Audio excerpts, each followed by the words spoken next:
warahmatullahi wabarakatuh.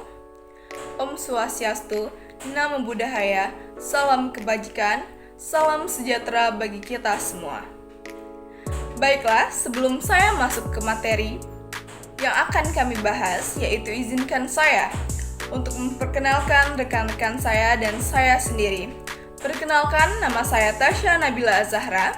Di sini saya berperan sebagai moderator, juga sebagai penarik kesimpulan dari materi-materi yang akan kami bahas.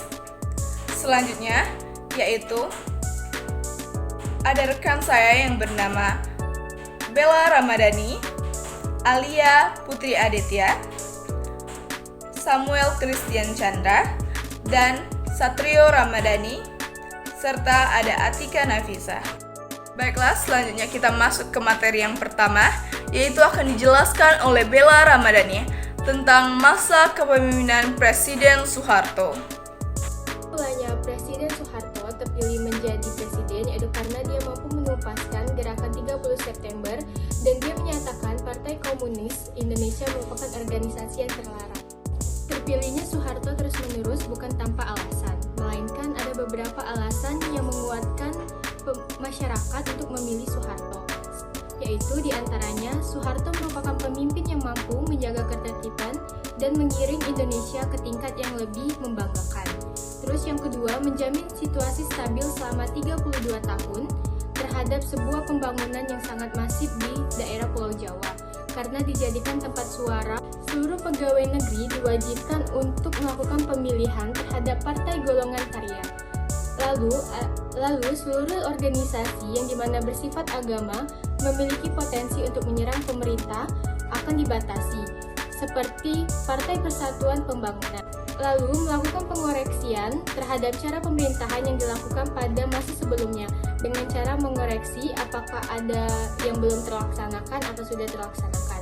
Kemudian menciptakan musuh besar seperti Partai Komunis Indonesia. Pada 1997, Indonesia mengalami krisis ekonomi dan berkembang menjadi krisis moneter.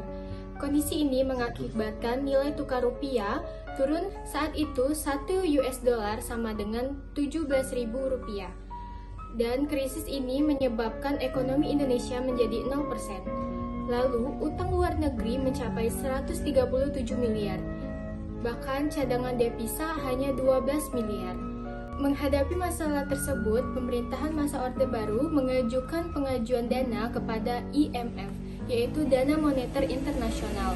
Namun, dana tersebut tidak mencukupi harga kenaikan pokok, karena harga kenaikan pokok terus melonjak sehingga dari itu kepercayaan masyarakat kepada pemerintahan Orde Baru menjadi menurun karena ketidakstabilan ekonomi, politik, bahkan hukum.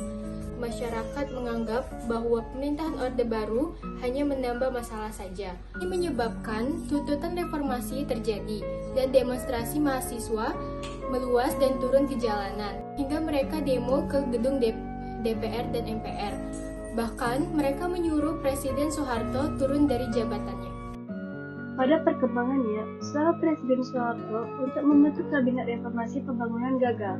Para menteri yang dipimpin oleh Ginanjar Kertasusmita dan Akbar Tanjung mengadakan rapat dan menyusun pernyataan bahwa mereka tidak bersedia menjabat dalam kabinet baru, serta mendesak Presiden untuk turun dari jabatannya.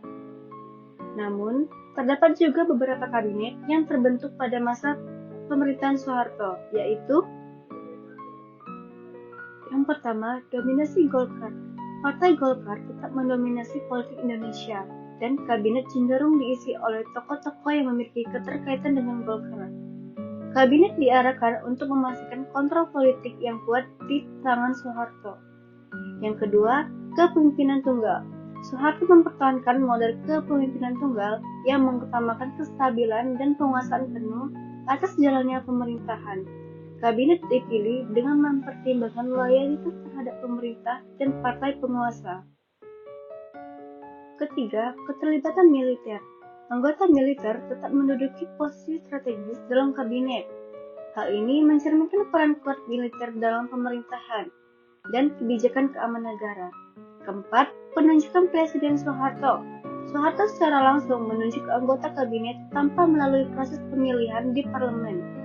Keputusan ini menegaskan kontrol presiden terhadap proses pembentukan kabinet. 5. Pemberdayaan ekonomi. Kabinet pada masa itu memiliki fokus besar pada pemberdayaan ekonomi dan pembangunan nasional. Langkah-langkah ekonomi seperti deregulasi dan privatisasi diperkuat untuk mencapai pertumbuhan ekonomi yang tinggi. 6. Stabilitas politik. Pembentukan kabinet bertujuan untuk menjamin stabilitas politik dan mencegah potensi perlawanan atau oposisi terhadap pemerintahan. Soeharto berusaha menjaga keseimbangan kekuasaan dalam kabinet untuk menghindari ketegangan internal. Yang terakhir, tidak ada oposisi yang signifikan. Tidak ada partai oposisi yang memiliki pengaruh signifikan dalam pembentukan kabinet. Kondisi ini menciptakan lingkungan politik yang mendukung dominasi pemerintahan Soeharto.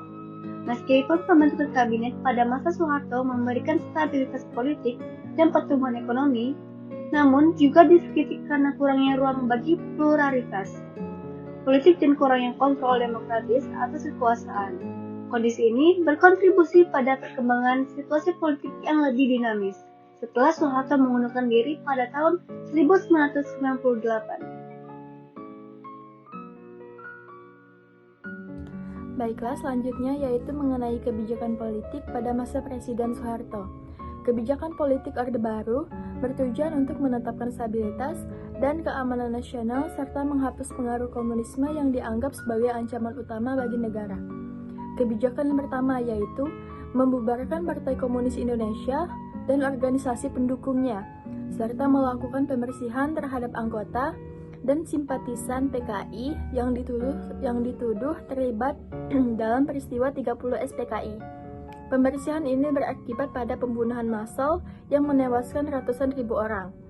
Kebijakan yang kedua yaitu menyelenggarakan pemilu dalam batas waktu yang sudah ditetapkan, yaitu pada tanggal 5 Juli tahun 1968. Pemilu ini diikuti oleh 10 partai politik, namun hanya 3 partai yang mendapat kursi di parlemen, yaitu Partai Golkar, PNI, dan NU.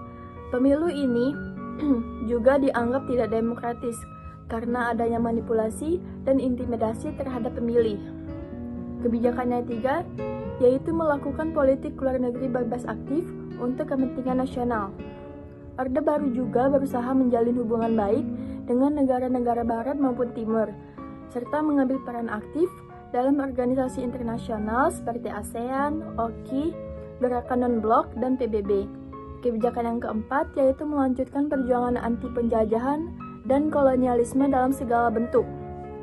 Orde Baru mendukung perjuangan rakyat Vietnam, Kamboja, Laos, Palestina, Afrika Selatan, dan lain-lain yang menghadapi penjajahan.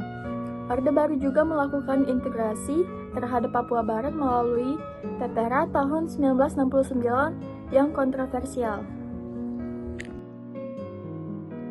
Paket tersebut terdiri dari 4 fokus kebijakan antara lain: kebijakan dekontrol, merombak sistem komando menjadi mekanisme pasar dengan membekukan peran investasi asing dan dalam negeri, serta menerbitkan UU Penanganan Modal Asing atau PMA 1967 dan UU Penanaman Modal Dalam Negeri, kebijakan disiplin fiskal dan anggaran berimbang yang menekankan penghematan belanja negara dan subsidi.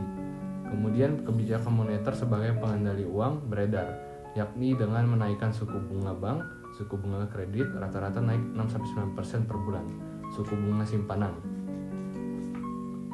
Memulihkan neraca pembayaran juga menjadi kebijakan ekonomi dengan cara memperlancar ekspor, impor, sistem kurs tunggal melalui mekanisme pasar, meningkatkan arus dana masuk dan negosiasi utang luar negeri. Atas kebijakan tersebut, di era Soeharto inflasi mengalami penurunan dari angka 635,3% pada tahun 1966 menjadi 9,9% pada tahun 1969. Uang yang beredar pun berkurang dari 76,3% menjadi 121%. Pengurangan beredarnya uang dilakukan dengan cara menekankan penciptaan uang melalui anggaran pendapatan belanja negara, APBN, dan kredit bank. Monetary Fund (IMF) menyiapkan sejumlah langkah yang mendesak guna menstabilkan ekonomi nasional dalam menghadapi tingginya inflasi dan menggerakkan kembali roda perekonomian. pemerintah menyusun rencana program stabilisasi ekonomi komprehensif yang diberi nama Paket Kebijakan Stabilisasi dan Rehabilitasi Ekonomi, Paket Oktober 1966.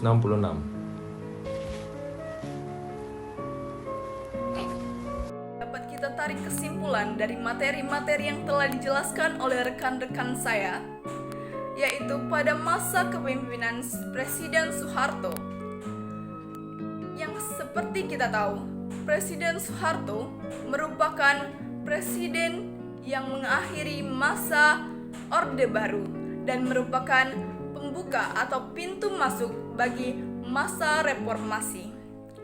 Nah, seperti yang kita tahu pada materi-materi yang telah dijelaskan, terdapat kabinet-kabinet yang terbentuk, yaitu ada Kabinet Dominasi Tunggal, Kabinet Dominasi Golkar, Kepemimpinan Tunggal, dan Kabinet Keterlibatan Militer.